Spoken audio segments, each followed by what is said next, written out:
நாம் தமிழர் கட்சி சீமானே தான் ஒரு தற்குறின்னு மணிக்கு ஒரு முறை நிரூபிக்கிறாரு. சீமானுக்கு வந்து மொழி பற்று இருக்கு, மொழி வெறி இருக்கு, ஆனால் துளியும் மொழி அறிவுங்கிறது இல்லைங்கிறத நல்லா நிரூபிக்கிறாரு. என்ன மேட்ருன்னு பார்த்தீங்கன்னா, ஜூலை 7 வந்து திருச்செந்தூர் சுப்பிரமணிய சுவாமி கோவிலோட குடமுழுக்கு நடைபெறுது. அது வந்து இந்த அறநிலைத்துறை ஏற்பாடு பண்ணுறாங்க. 10 லட்சத்துக்கு மேலே வர போகிறாங்க, 400 கோடிக்கு மேலே செலவு செய்கிறாங்க. இல்லை சிவநாடார் கூட வந்து கணிசமான தொகையை பல கோடியை வந்து நன்கொடையாக கொடுத்துருக்காரு. அதை வச்சு வந்து குடமுழுக்கு நடக்க போகுது அப்படின்னு சொல்லிக்கிட்டு இருக்காங்க. இதில் வந்து சீமானே ஏதாவது பிரிவினையை தூண்ட முடியாதா, மொழி வரியை தூண்ட முடியாதா அப்படின்னு வந்து இது பண்ணிக்கிட்டு இருக்காரு. அவருக்கு வந்து ஏதாவது பிரிவினை மொழி வரியை தூண்டி விட்டு குளிர்காயணும், அதன் மூலமாக வந்து ஓட்டு வாங்கணும், அதுங்கிறதே அவரோட எண்ணம். இப்போ வந்து பார்த்தீங்கன்னா விஜய் வேற கட்சியை ஆரம்பிச்சிட்டாரு. சீமானோட தம்பிகள்லாம் குட்டி குட்டி பசங்க அவங்க கூட விஜய் கட்சிக்கு போகிறதுக்கு ரெடி ஆகிட்டாங்க, போயிட்டாங்க. இப்போ வந்து தான் இடத்த வந்து இதுவும் நன்மை அப்படிங்கிறதுக்காக இப்போ ஒன்று கிளப்புறாரு. என்ன கிளப்புறாருன்னா, திருச்செந்தூர் குடமுழுக்கு விழாவை வந்து தமிழ்லேயே நடத்தணும், வேறு மொழியில் நடத்தக்கூடாது, சமஸ்கிருதத்தில் நடத்தக்கூடாது அப்படிங்கிற நல்ல விஷயந்தேன். நல்ல விஷயம். தமிழில் தான் நடத்தணும், நான் வந்து உடன்படுறேன். தமிழில் தான் நடத்தணும், தாய் தமிழில் தான் நடத்தணும் அப்படிங்கிறது. ஆனால் ஆகம விதிப்படி அவங்க வந்து சமஸ்கிருதத்தில் நடத்தணுங்கிறாங்க.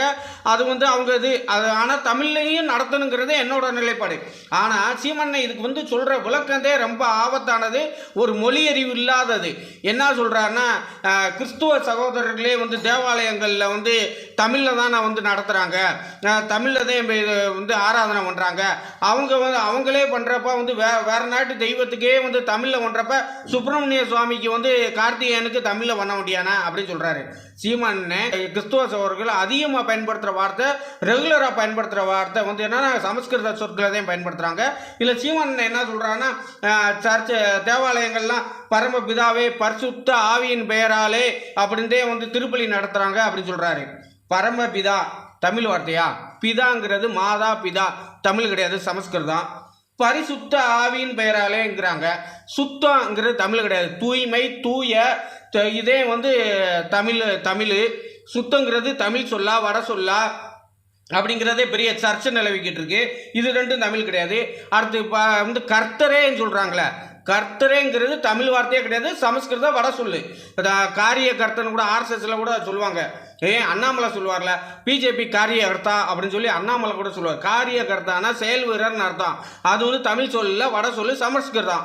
அடுத்து சோஸ்திரம் 100க்கு 300 தடவை வந்து பிள்ளைகளே, இந்த பிள்ளைங்க நல்லா இருக்கணும், சோஸ்திர ஆண்டவரேன்னு சர்ச்சில் தேவாலயங்களில் சொல்லுவாங்க. அந்த சோஸ்திரங்கிறது தமிழ் கிடையாது. அந்த சோஸ்திரங்கிற வார்த்தை சமஸ்கிருதம். அல்லலியான்னு சொல்கிறாங்க, அது சமஸ்கிருதம். இதில் தேவாலயங்கள் நடக்கிற திருப்பலியில் பார்த்தோம்னா நிறைய வார்த்தை சமஸ்கிருதத்தையும் பயன்படுத்துகிறாங்க. அதை நான் பயன்படுத்தக்கூடாதுன்னு நாங்கள் சொல்லவே இல்லை.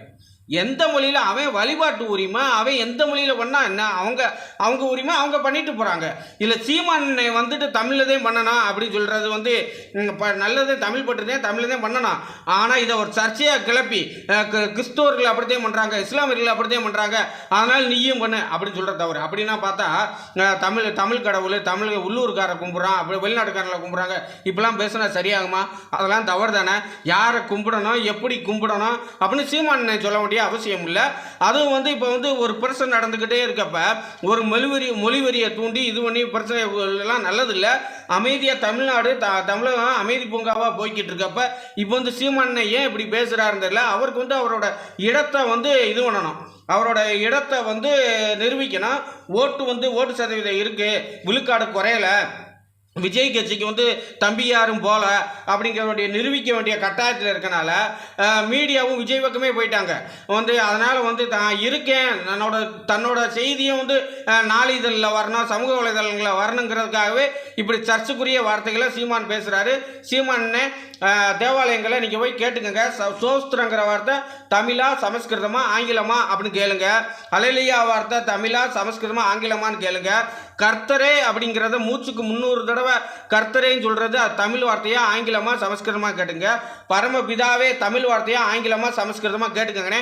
இதை கேட்டு தெளிவு வந்துட்டு எது தமிழ் சொல்லு, எது ஆங்கிலம், எது வட சொல்லு அப்படின்னு தெரிஞ்சுக்கிட்டு பேசினேன். அதுக்குள்ள மொழி பற்று முற்றிருந்தாப்போ தானே மொழி அறிவு வேணும்னே. சீமானே புரிஞ்சுக்கங்க, மொழி அறிவை, மொழியை கற்றுக்கங்க. முதல்ல தமிழை போற்றி.